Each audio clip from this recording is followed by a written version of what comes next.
En la Cancillería Argentina, después de un seminario sobre los BRICS, estamos en una interrupción de ese seminario con Carlos Milani, dialogando con Claxo TV. Carlos Milani es profesor de Relaciones Internacionales e investigador brasileño. Carlos, muchísimas gracias por la entrevista con Claxo TV. ¿Los BRICS son un desafío, son un poder, un contrapoder? ¿En qué estado están de su desarrollo? Bueno, uno puede pensar los BRICS desde distintas perspectivas, yo creo. Una de ellas es pensar que los BRICS se constituyen como una coalición de contrapoder que hace una especie de reequilibraje del poder internacional de los países occidentales, capitalistas occidentales. Pero al mismo tiempo hay que ver eso todo como un desafío porque los 5 países también son 5 estados capitalistas, es decir, que no son estados antisistémicos, pueden ser moderadamente revisionistas, pero no son antisistémicos. ¿Y moderadamente revisionistas es que quieren revisar qué cosa? Quieren revisar, por ejemplo, las reglas del juego de la gobernanza internacional. Es decir, una parte de los BRICS, por lo menos, India, Sudáfrica y Brasil, están muchísimo interesados en la reforma del Consejo de Seguridad en cuanto a los asientos permanentes.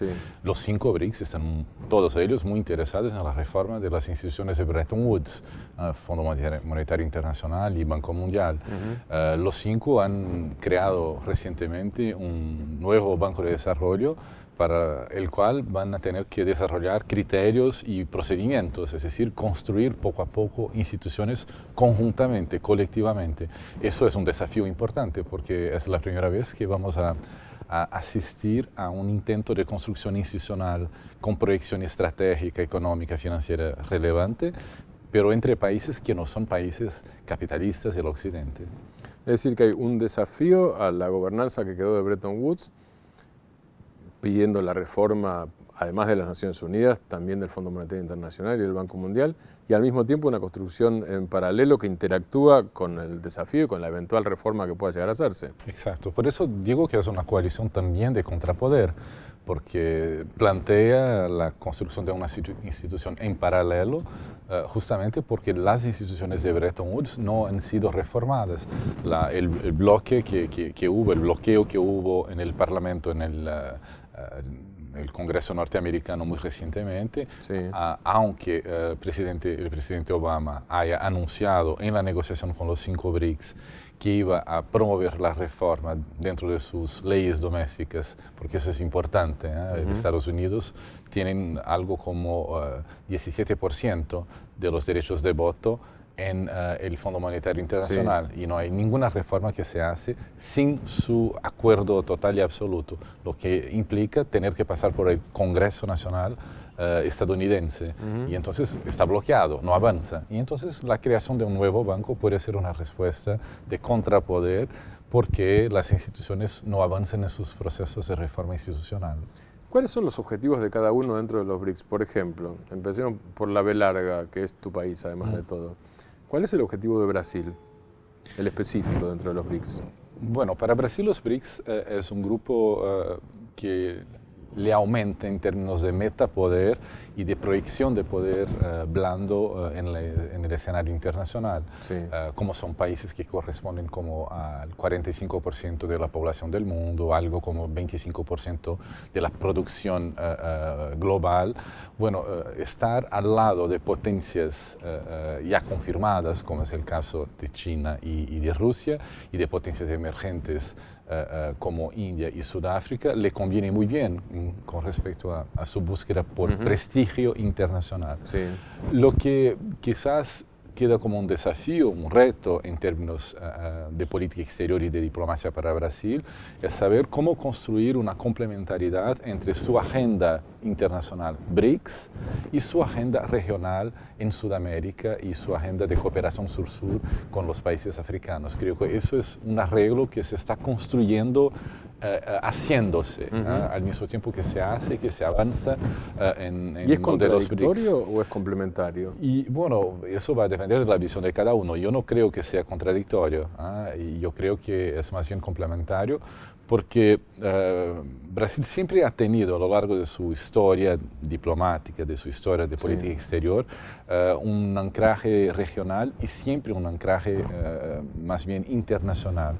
Si miras, por ejemplo, la pauta de exportaciones y de importaciones que tiene Brasil, es decir, el modelo de comercio exterior que tiene Brasil, es algo que fue construido a lo largo de los últimos 40, 50 años, desde que se han creado los departamentos de diplomacia comercial en el Itamaraty. El Itamaraty ha tenido una función económica, comercial importante de apertura de mercados para las empresas brasileñas y de exportación para los productos de Brasil. Y eso se ha hecho en varios ámbitos. Brasil hace comercio con África, con el Medio Oriente, con Asia desde hace décadas, no es algo reciente.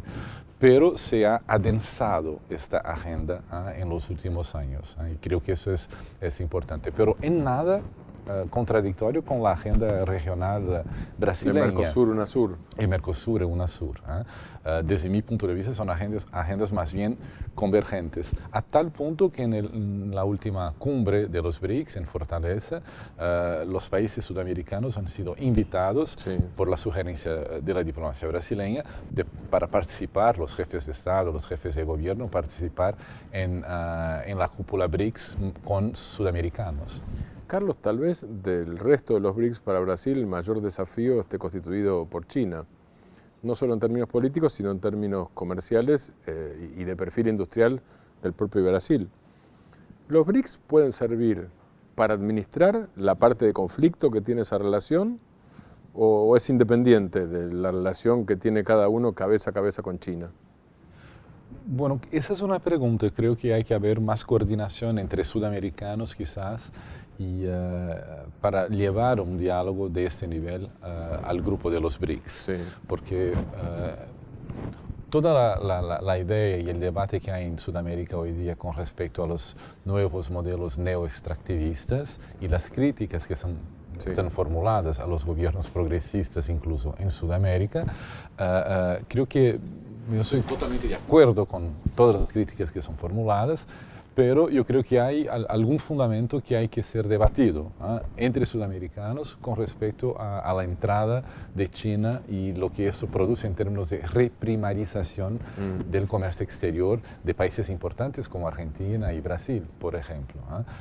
Creo que hay una parte que se puede arreglar en ámbito multilateral entre sudamericanos y quizás pedir por el intermedio de Brasil un diálogo con el grupo de los BRICS, porque otros países, Sudáfrica sufre de un problema semejante. Lo mismo, claro, pero yo creo que también hay algo de bilateral a ser hecho y de políticas nacionales, por ejemplo, políticas de contenido nacional que pueden surgir, producir algún efecto, algún resultado interesante en términos de economía doméstica. El secretario general del Partido Comunista Chino visitó la Argentina, Brasil, Venezuela y Cuba, y que yo sepa, por lo menos, no hubo una coordinación previa, por lo pronto, entre Argentina, Brasil, o entre Argentina, Brasil y Venezuela, que son los tres miembros plenos del Mercosur, hacia China en aquel momento. Sí, yo creo que eso es un déficit, es un déficit que hay que apuntar y que, bueno, políticamente tendría que ser más bien construido entre, por ejemplo, los tres parceros, Venezuela, Brasil y Argentina. Quizás Brasil sea incluso el país que más tendría pérdidas con esta entrada de China en la región, porque el 90% de todo lo que Brasil exporta a su región, por decirlo así, es constituido de manufacturados. Entonces, es una región absolutamente estratégica para el mantenimiento de la producción industrial manufacturera brasileña. La reprimarización es porque los estados, hay una tendencia natural quizás a eso y hay una diferencia de peso entre el peso chino y el peso de otros estados. ¿Pero es solamente natural o es porque los estados no tienen o no buscan, no sé si las tienen o no las tienen, pero no buscan alternativas? Digo, hay una imposición china que China quiere sí o sí reprimarizar, o para los propios chinos habría alternativas posibles que no sean la reprimarización de Sudamérica, por ejemplo? Y yo creo que siempre hay márgenes de maniobra, y hay capacidad de agencia, como decimos en términos teóricos, para los estados que están negociando y cooperando, y importando y exportando. En el caso brasileño, por ejemplo, hubo un contrato firmado entre China y Brasil, entre los dos gobiernos, para la exportación de aviones de Embraer, para la utilización por empresas aéreas chinas en el ámbito doméstico chino. Bueno, las cantidades son siempre, hay que pensar en términos absolutos cuando uno habla de China, porque fueron algo como 70 aviones que fueron negociados y que están en proceso de producción y exportación a China. Creo que este tipo de negociación hay que tener con China para evitar que solo nos compren muy a menudo y casi exclusivamente commodities primarias. Carlos, muchísimas gracias. Gracias. Carlos Milani, profesor universitario brasileño, experto en política internacional, aquí en Claxo TV.